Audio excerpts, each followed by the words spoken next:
Hello and welcome to Rocky Mountain Moto Adventures. Today I want to talk to you about the Shinko 804 and 805 tires. Let's have a look.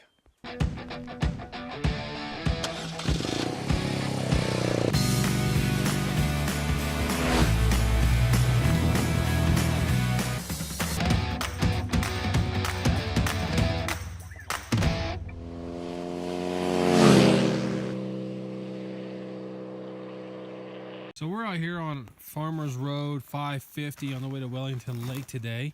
I thought I'd give you an overview about the Shinko tires that I put on the bike. This is the first time I've actually ever ran them because they are not readily available in a lot of places throughout Europe. But I thought I'll give you my idea, as generally I ride the Continental TKC 80s, which is a fantastic tire. But I thought for the money, let me give this a go. I've currently clocked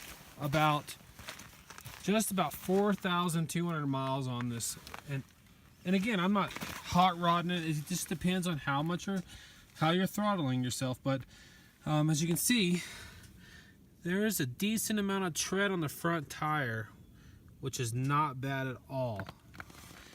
Still got a little bit of life left. I could probably do another, no, I'd probably say 1,000 miles, 1,000 to 1,500.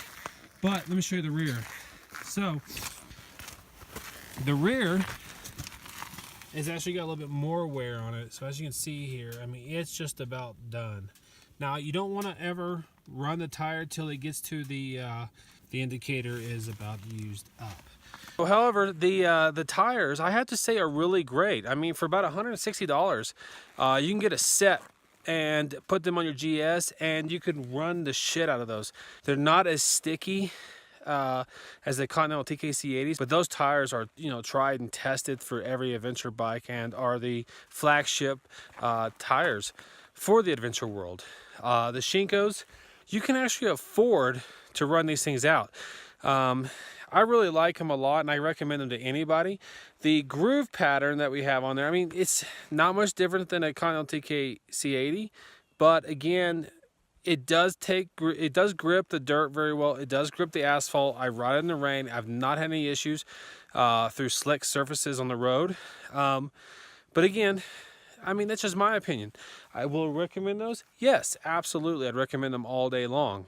So if you have any questions out there, reach out to me, like below, comment below, whatever the case is. I'd be glad to give you my rundown. But yeah, they do hold up really well on the old 1200 GS here. Love them to death. And other than that, I want to thank you guys for watching. Till next time.